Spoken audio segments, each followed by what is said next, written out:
Doctor बीना मिश्रा जी, मध्य प्रदेश। राधे राधे महाराज जी। महाराज जी, मैं स्त्री रोग विशेषज्ञ हूँ। कुछ दिनों में तीज का व्रत, चौथ, नवरात्रे जैसे व्रत महिलाएं की अटूट श्रद्धा रहती है। महाराज जी, ऐसे समय में गर्भवती महिलाएं भी खुद गर्भ में पल रहे बच्चे के स्वास्थ्य का ध्यान न देकर व्रत रहती हैं। उन्हें लगता है नहीं कि अगर नहीं व्रत नहीं रहेंगे तो नहीं संकट नहीं हो जाएगा। नहीं रहना चाहिए, क्योंकि उस समय आपके ही खान पान से बच्चे का पोषण होता है। जब गर्भस्थ शिशु होता है वो माँ के ही खान पान व्यवहार से पोषित होता है। तो अगर आप व्रत रहेंगी तो उसको पोषण तत्व नहीं मिलेंगे।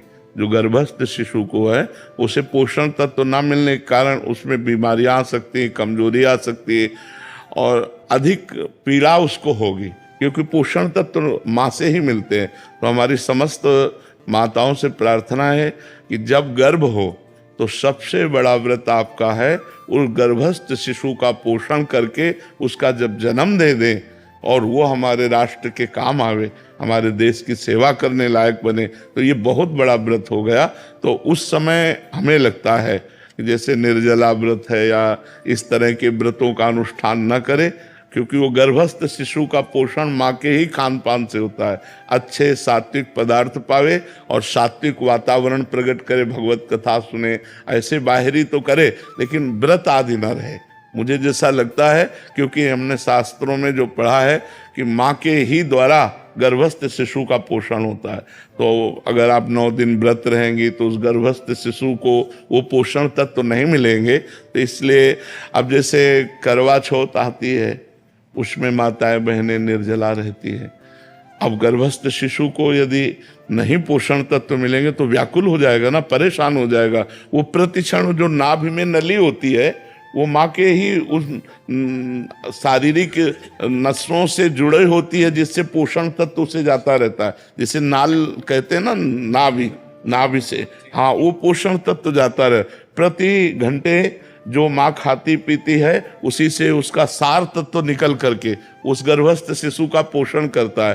तो हमें लगता है कि माताओं को बाहरी आराधना करनी चाहिए, जैसे भगवान नाम कीर्तन है, पाठ है, पूजा है, ये सब करे, लेकिन खान पान में अपने लिए तो संयम कर सकते हैं, लेकिन उस गर्भस्थ शिशु के पोषण के लिए जैसे हम औषधि आवश्यक है ऐसे वो भोजन आवश्यक है, पोषण तत्व आवश्यक है उस बच्चे को। तो हमें लगता है उन दिनों व्रत नहीं रहना चाहिए। जी महाराज जी, रेणु साहू जी, ये किसी अन्य का प्रश्न है। कह रहे हैं कि क्या महिलाएं हनुमान जी का व्रत रख सकती हैं? महाराज जी, बहुत सारे लोग कहते हैं कि नहीं रखना चाहिए। यदि आप भगवान मानते हैं तो हम भगवान के सब बच्चे हैं, चाहे स्त्री हो चाहे पुरुष हो, ये शरीर है लेकिन अंश तो हम भगवान के ही हैं। तो हम क्यों नहीं हनुमान जी महाराज की आराधना कर सकते? हम मानते हैं कि प्रगट रूप में जब हनुमान जी के श्री विग्रह पर बंधन वार आदि इन बातों को तो हम, लेकिन वो हमारे भगवान हैं तो हम हनुमान चालीसा पढ़ सकते हैं, हम उनका नाम जप सकते हैं, हम उनकी आराधना कर सकते हैं, हम उनको भोग लगा सकते हैं। हम बंधन वार आदि की बात नहीं कर रहे कि जैसे उनके शरीर के बंधन आदि, क्योंकि उनका एक परम ब्रह्मचारी स्वरूप भी है, परम ब्रह्मचारी स्वरूप है ना। तो इसलिए जो निषेध करने वाले जन है उसी ब्रह्मचर्य को लेके हैं कि वो पर वो भगवान है, वो कोई मनुष्य थोड़ी है, स्वयं शंभु है, स्वयं शंकर भगवान है कि नहीं, प्रसिद्ध है ना, स्वयं शंकर है, 11वें रुद्र का अवतार है। तो हमें लगता है कि जैसे आराधना तो सब कोई कर सकता है, पर हम बंधनवार आदि के लिए अभी प्रमाण नहीं पाया। अपने हाथ से हनुमान जी के शरीर को छूना या उनके बंधन आदि, ये अभी तक हमें, लेकिन हम अपने भाव से कहते हैं कि हमारे वो भगवान हैं, हम हनुमान चालीसा पढ़ें, हम हनुमान जी का नाम जप करें, हम हनुमान जी के लिए भोग की व्यवस्था करें। ये मान लो घर में हनुमान जी विराजमान तो रसोई बनाकर बढ़िया सुंदर भोग लगावें, ये सब हम हनुमान जी की आराधना कर सकते हैं। लेकिन बंधनवार चढ़ाना आदि ये हमें प्रमाण नहीं मिला, इसलिए हम इस विषय में हाँ नहीं कह सकते। बकाया आराधना तो की जा सकती है क्योंकि वो हमारे भगवान है। महाराज जी, आरती कर सकते हो? हाँ, भोग बनाइए, भोग लगाइए, आरती कीजिए। उनका जो श्रीअंग सेवा है उसके लिए, हाँ, उसके लिए हम नहीं कह सकते, क्योंकि उनका एक परम ब्रह्मचारी स्वरूप है, वो परम ब्रह्मचारी महान। तो कहते भाई हनुमान जी सबके हैं, वो हम भी कह रहे हैं। तो ये शरीर धर्म की मर्यादा है। तो हम शरीर धर्म की मर्यादा के अंतर्गत कहते हैं कि बंधनवार चढ़ाना आदि जो हनुमान जी का है वो हमने कहीं नहीं पढ़ा कि माताएं बहनें चढ़ाएं। लेकिन हम भाव से कह रहे हैं कि हनुमान चालीसा पढ़ना, नाम कीर्तन करना, भोग समर्पित कर देना, आरती कर देना, ये निषेध है। उनके श्रीअंग की सेवा के लिए हमने कहते हैं ये बात। बजरंगबाण रोज पढ़ा जा सकता है? भगवान का यश मान करके क्यों नहीं किया जा सकता? लोग बोलते हैं कि बजरंगबाण रोज नहीं पढ़ना चाहिए। अगर हम भगवान का यश गान कर रहे हैं, हमें कोई अनुष्ठान थोड़ी कर रहे हैं कि हम बजरंग बाण का प्रयोग किसी के प्रति अनुष्ठान कर रहे हैं। हम तो भगवान का यश गान कर रहे हैं। जय जय हनुमंत, उसमें जिसमें वर्णन तो जय जय हनुमंत है ना, उनकी जय जयकार कर रहे हैं, उनकी महिमा का वर्णन कर रहे हैं। और सबसे बड़ी बात है, अगर ये माना जाए तो बजरंग बाण का सही प्रयोग है भव रोग का नाश। जो भव रोग है उसका नाश। शरीर रोग तो नाश एक साधारण बात है, भव रोग नाश है रोग हरे सब पीरा जपत निरंतर तो ये बात है, जपत निरंतर, हाँ, नासे रोग हरे सब पीरा जपत निरंतर। और कौन सो काज कठिन जग माही जो नहीं होता तुम पाए। तो अगर हमारी श्रद्धा है कि हम भगवान का यश गान कर रहे हैं तो हमें कोई परेशानी नहीं। अनुष्ठान कर रहे हैं फिर बात अलग हो जाती है। जैसे हम देवी माँ हैं, दुर्गा देवी, कात्यायनी देवी, चामुंडा देवी, हम माँ भाव से आराधना कर रहे हैं, वो अलग हो गया। और शक्ति भाव से वो एक अलग हो गया। हनुमान जी भगवान भाव से अलग हो गया और अधीन सिद्धियों के वो अलग हो गया। तो हम लोग तो आराधना कर रहे हैं, उनका यश गा रहे हैं, कोई अनुष्ठान थोड़ी कर रहे हैं, ऐसी बात है। रितेश जी इंदौर से।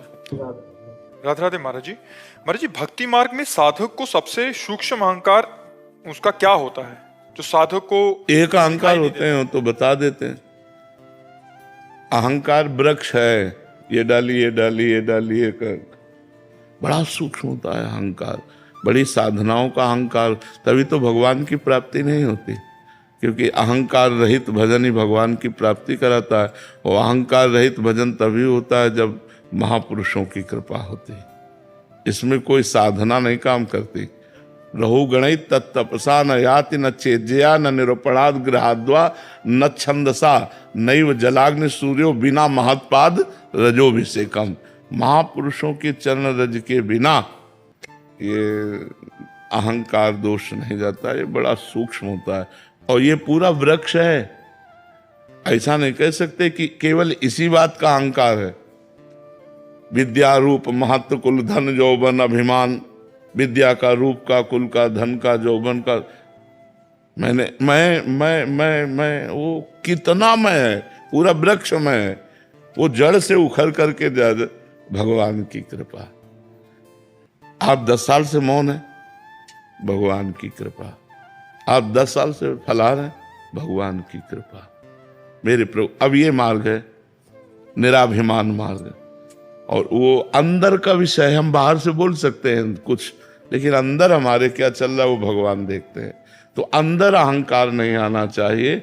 और सच्ची मानो जो साधना होती है भगवान की कृपा से होती है। भगवान की कृपा से ही भजन होता है। भगवान की कृपा से परमार्थ में चला जा सकता है, नहीं एक कदम नहीं चल सकते, ऐसा है।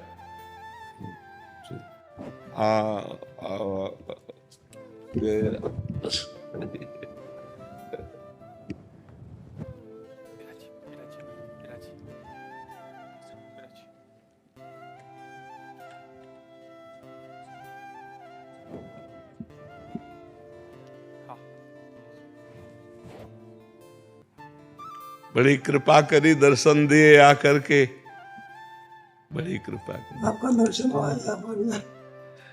जब प्रभु अनुग्रह करते हैं तो अपने दासों को भेज देते हैं। जो दीन दयाल प्रभु हम पर प्रसन्न हुए, अनुग्रह किए, तो आप सब वैष्णव जन आकर दर्शन दिए। जो प्रभु मोहि अनुग्रह कीना तो तुम आई दरस अठ दीना। ऐसे हम अधम कहीं जा नहीं पाते, दर्शन कैसे पाते थे, इसलिए आप कृपा करके आए और दर्शन दिए। वात्सल्य है। इससे अनुभव होता है कि भगवान हम पर कृपा कर रहे हैं, भगवान हम पर प्रसन्न है, क्योंकि जब वैष्णव जन मिले तो भगवान की कृपा हो गई। भगवान का विशेष कृपा प्रसाद, संतों का दर्शन होना, वैष्णव जनों का दर्शन। और आज्ञा कीजिए, क्या सेवा करें? हम आपकी सेवा कौन करेगा हमारी, हमें आपकी सेवा करेंगे।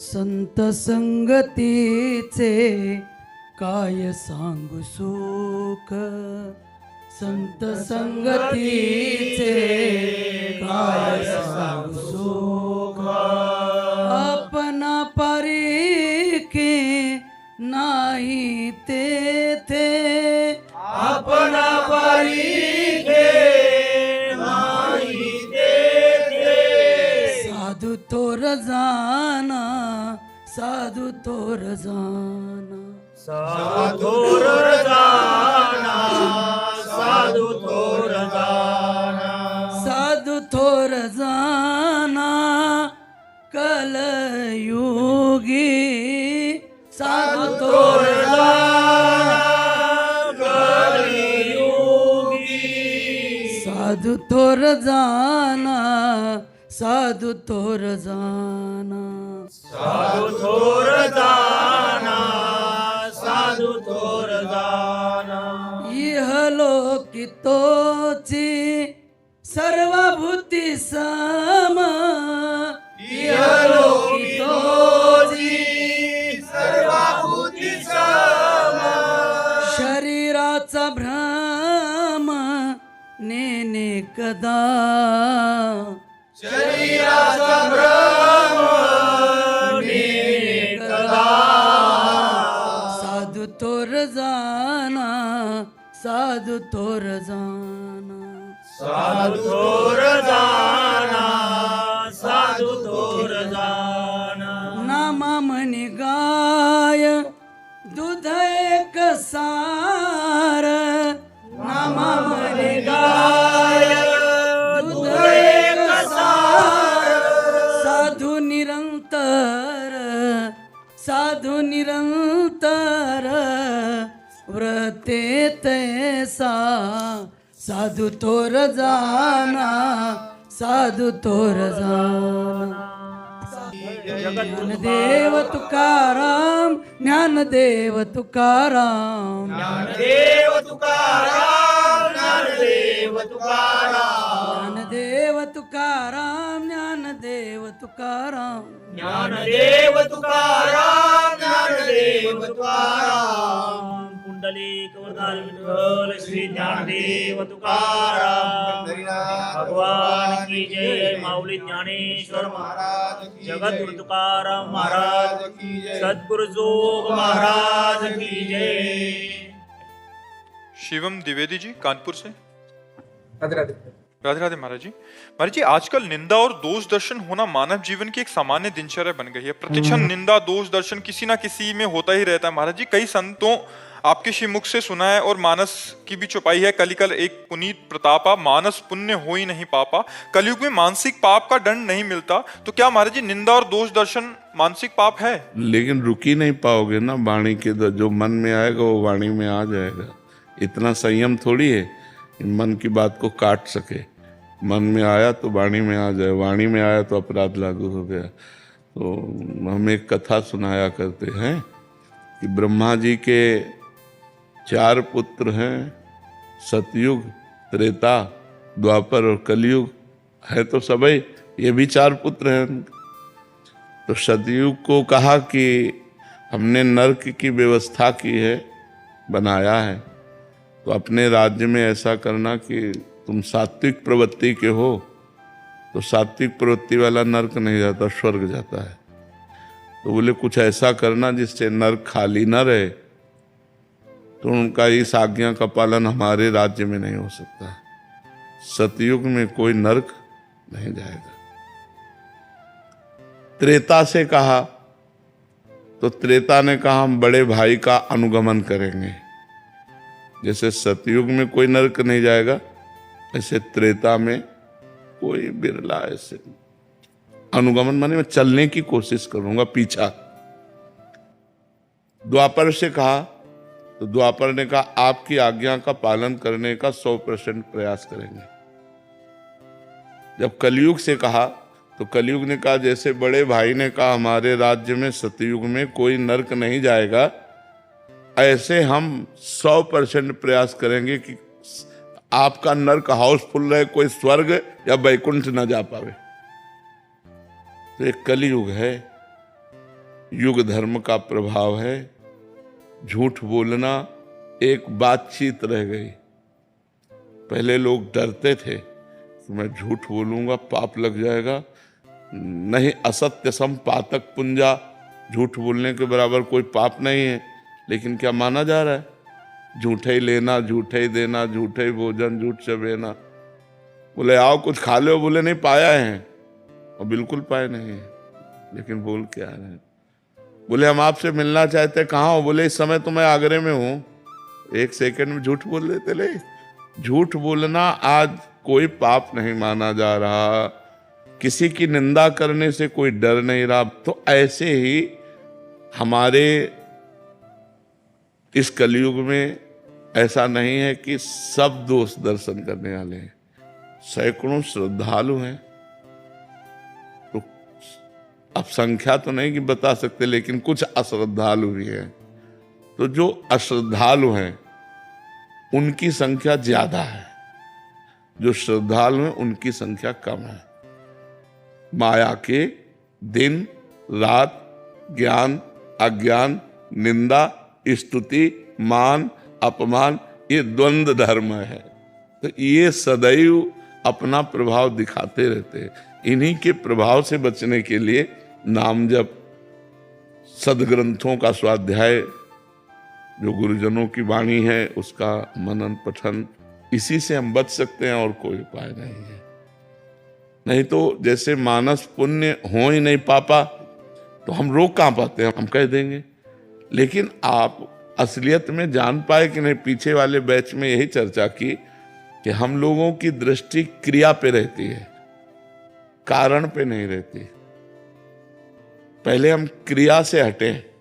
जैसे आप गाली दे रहे हो तो हम क्रिया से हटें, उसका कारण ढूंढा क्रोध, क्रोध का कारण ढूंढा तमोगुण, तमोगुण का कारण ढूंढा माया, और माया का कारण ढूंढा परमात्मा। मूल में कौन आया? परमात्मा रूपी पावर से ही ये माया पावरवान है, और माया के ही पावर से तमोगुण पावरवान है, और तमोगुण के पावर में आकर वो क्रोध कर गया। अब क्रोध की क्रिया हम देखकर उसे गंदा कह सकते हैं, लेकिन जब हम कारणों पे पहुंचेंगे तो लगेगा इसका कारण भी परमात्मा ही है। सबका परम कारण परमात्मा ही है। जैसे रचना, पालन और संहार, तो रचना में तो अच्छा लगता है और पालन में अच्छा लगता है, लेकिन संहार किसको पिए? पर होता है, उसके तीनों क्रियाएं हैं। इन तीनों क्रियाओं का परम कारण परमात्मा ही है। कठपुतली कितना भी नाचे, विवेकवान कठपुतली को शाबाश नहीं कहेगा। शाबाश कहेगा क्या? या उल्टा या सीधा, न शाबाश कहेगा न गाली देगा। नचाने वाले पर दृष्टि जिसकी है वो कठपुतली को शाबाश नहीं कहेगा कि भैया ये क्या है, वो पर्दे के पीछे से अंगुली चला रहा है। तो माया का पर्दा डालकर उमा दारू जोशित, दारू कहते लकड़ी और जोशित कहते पुतली, उमा दारू जोशित की नाई समय नचावत राम गोसाई। कठपुतली की तरह पूरा संसार उनकी माया की डोरी में बंधा हुआ नाच रहा है। अगर इससे नाचने से बचना है तो मामे वे प्रपद्यंते माया में ताम तरंतिते, भगवान की शरण में हो जाए, भगवान का नाम जप करे तो माया मुक्त हो जाए। पक्की बात समझो। इसलिए खूब नाम जप करो, भगवान का आश्रय ले लो। किसके दोष वर्णन करें? तो हम दूसरे को क्या बोले? हमारा सफेद हो और दूसरे के काले रजिस्टर भरे हो तो लगे कि संसार में, लेकिन जब सच्चाई की बात अगर पूछी जाए ईमानदारी से, तो इतने सब लोग बैठे हो, कोई बता सकते हो कि आपसे गलती नहीं हुई? अगर हम ईमानदारी से पूछे, वृंदावन धाम में बैठे तो सबसे गलती होती है, नहीं होती? तो जब हमारे अंदर गलती है और उससे गलती हो रही है तो हमें लौटना चाहिए।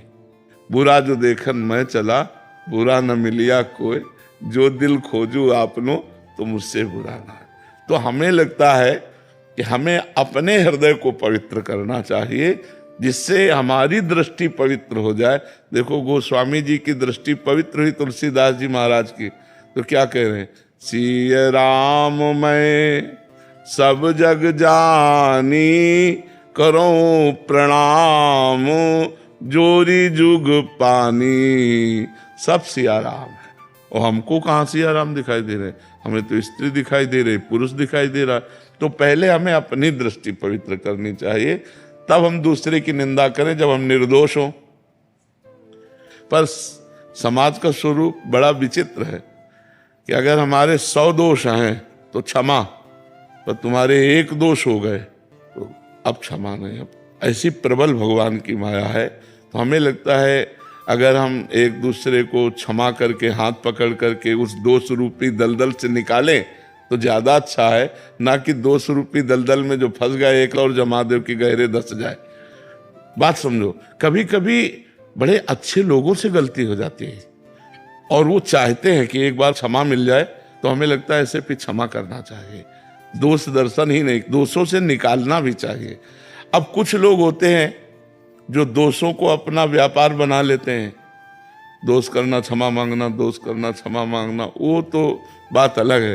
लेकिन कई बार ऐसे निर्दोष लोग भी होते हैं जिनसे दोष बन जाते हैं, पक्का दिखाई दे रहा कि दोष दर्शन है, पर उनको अगर क्षमा कर दिया जाए तो निर्दोष हो जाएंगे। ऐसे तो हमें लगता है कि अगर हमारे आसपास कहीं ऐसे लोग हैं जिनमें हमारा दोष दर्शन होता है तो हमको उनके पास बैठना चाहिए। अगर वो बैठ करके समझें तो हम उन्हें बताएं कि आप ऐसा करते हो, अगर ऐसा रोक दो तो अच्छा, तब तो सत्संगी।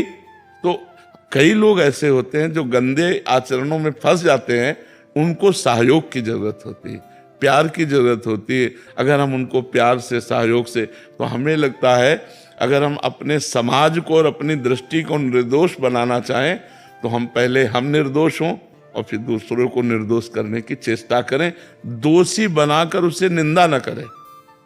देख लिया कि भाई दोष है तो हमारा कर्तव्य है, अगर हमारे पास ज्ञान रूपी साबुन है तो वो दाग मिटा देते हैं, उसका दाग मिटा देते हैं। तो वही सत्संगी हुआ।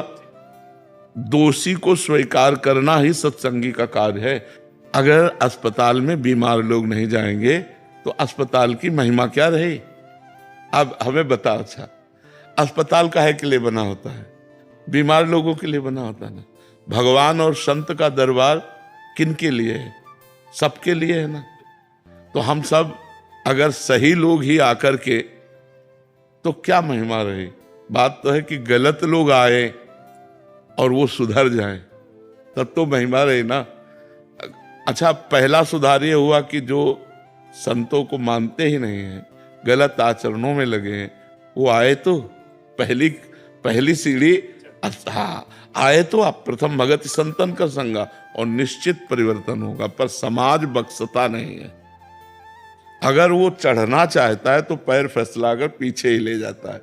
तो हमें लगता है हमारे समाज को ये सहयोग देना चाहिए कि यदि जैसे कोई गलत आचरण वाला है, पक्का रजिस्टर्ड है, और वो संत के पास गया है, तो उसे शाबाशी देनी चाहिए कि आपने हिम्मत की और संत के पास गए, अब एक हिम्मत और कर ले, उनकी बात मान ले। पहला तो कदम बढ़ा दिया, अब दूसरा कदम बढ़ाओ कि जो असद आचरण करते उनको छोड़ के उनकी बात मान लो, तो संत संग का लाभ मिल जाएगा। तो उत्साह तो बढ़ाना चाहिए, गिरे हुए को उत्साह बढ़ाना चाहिए, ना कि उसे नेगेटिव गिरा देना चाहिए। देखो, उत्साह बढ़ाकर सतमार्ग में चलाने वाले बहुत कम लोग हैं, सतमार्ग में चलने वाले को निरुत्साहित कर देने वाले बहुत लोग हैं। तो आज जो हमारे समाज की व्यवस्था है उसमें थोड़ा ये अपने लोग, और तो नहीं सत्संगी लोग, इस बात पर सुधार लावें कि वो एक दूसरे का हाथ पकड़कर अच्छे मार्ग पर चलने के लिए प्रेरित करें, ना कि गिरे हुए को और गिरा दे। वो तो गिरा हुआ है, उसे यदि आप छोड़ दोगे, गिरा दोगे तो वो तो गिरा हुआ है, लेकिन अगर प्यार से हाथ मिलाया तो शायद उसका कदम अच्छा चले जाए। अगर विश्व में एक आदमी को भी संभाल दिया तो इससे बड़ा पुण्य नहीं होता। मान लो आप दान पुण्य सब कर रहे हैं, लेकिन एक आदमी को गलत आचरण से बचाकर अच्छे मार्ग में रख दिया, इससे बड़ा पुण्य नहीं होता। सबसे बड़ा पुण्य है किसी एक व्यक्ति को जो गलत राह पे जा रहा है उसे सही राह पर ले आना, ये सबसे बड़ी बात होती है।